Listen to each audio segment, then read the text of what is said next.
Matthew chapter 5, New Living Translation. The Sermon on the Mount. One day, as he saw the crowds gathering, Jesus went up on the mountainside and sat down. His disciples gathered around him, and he began to teach them. The Beatitudes. God blesses those who are poor and realize their need for him, for the kingdom of heaven is theirs. God blesses those who mourn, for they will be comforted. God blesses those who are humble, for they will inherit the whole earth. God blesses those who hunger and thirst for justice, for they will be satisfied. God blesses those who are merciful, for they will be shown mercy. God blesses those whose hearts are pure, for they will see God. God blesses those who work for peace, for they will be called the children of God. God blesses those who are persecuted for doing right, for the kingdom of heaven is theirs. God blesses you when people mock you and persecute you and lie about you and say all sorts of evil things against you because you are my followers. Be happy about it. Be very glad, for a great reward awaits you in heaven. And remember, the ancient prophets were persecuted in the same way. Teaching about salt and light. You are the salt of the earth.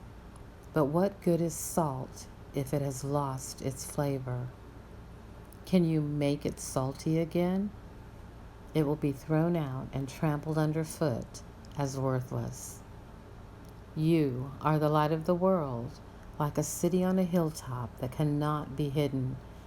No one lights a lamp and then puts it under a basket. Instead, a lamp is placed on a stand where it gives light to everyone in the house. In the same way, let your good deeds shine out for all to see, so that everyone will praise your heavenly Father. Teaching about the law. Don't misunderstand why I have come. I did not come to abolish the law of Moses or the writings of the prophets. No, I came to accomplish their purpose. I tell you the truth.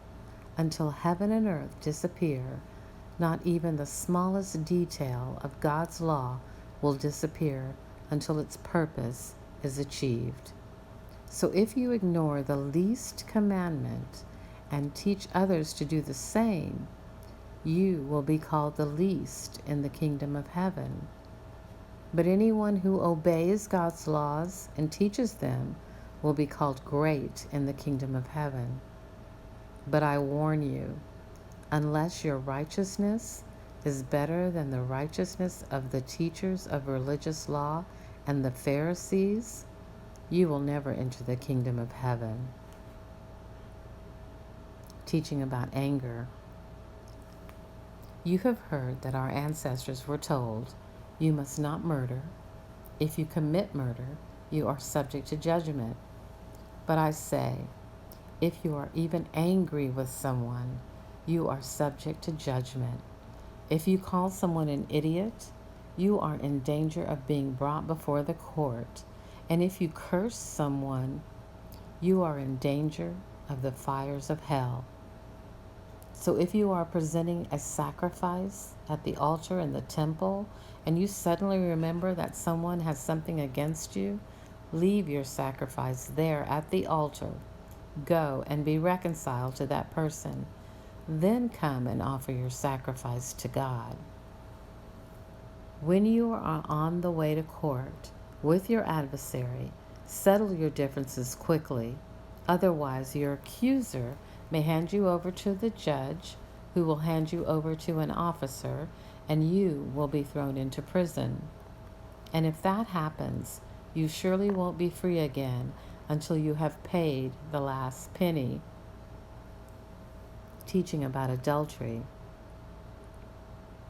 You have heard the commandment that says you must not commit adultery. But I say, Anyone who even looks at a woman with lust has already committed adultery with her in his heart.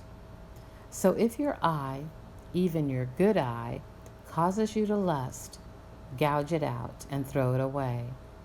It is better for you to lose one part of your body than for your whole body to be thrown into hell.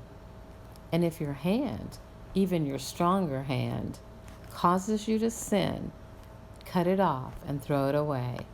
It is better for you to lose one part of your body than for your whole body to be thrown into hell.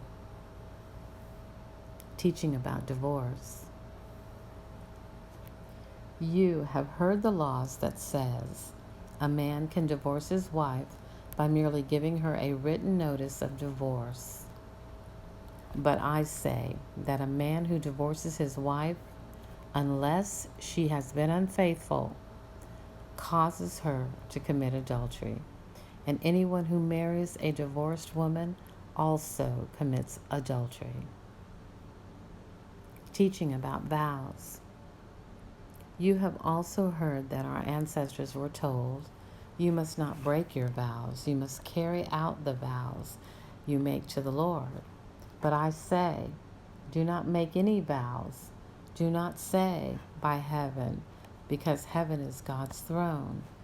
And do not say, by the earth, because the earth is his footstool. And do not say, by Jerusalem, for Jerusalem is the city of the great King. Do not even say, by my head, for you can't turn one hair white or black. Just say a simple, yes, I will, or no, I won't. Anything beyond this is from evil. Teaching about revenge. You have heard the law that says the punishment must match the injury, an eye for an eye and a tooth for a tooth. But I'd say, do not resist an evil person. If someone slaps you on the right cheek, offer the other cheek also. If you are sued in court and your shirt is taken from you, give your coat too. If a soldier demands that you carry his gear for a mile, carry it 2 miles. Give to those who ask, and don't turn away from those who want to borrow. Teaching about love for enemies. You have heard the law that says, love your neighbor and hate your enemy. But I say, love your enemies. Pray for those who persecute you. In that way, you will be acting as a true children of your Father in heaven. For he gives his sunlight to both the evil and the good, and he sends rain on the just and the unjust alike. If you love only those who love you, what reward is there for that? Even corrupt tax collectors do that much.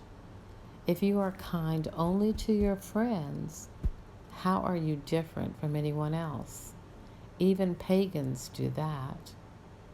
But you are to be perfect, even as your Father in heaven is perfect.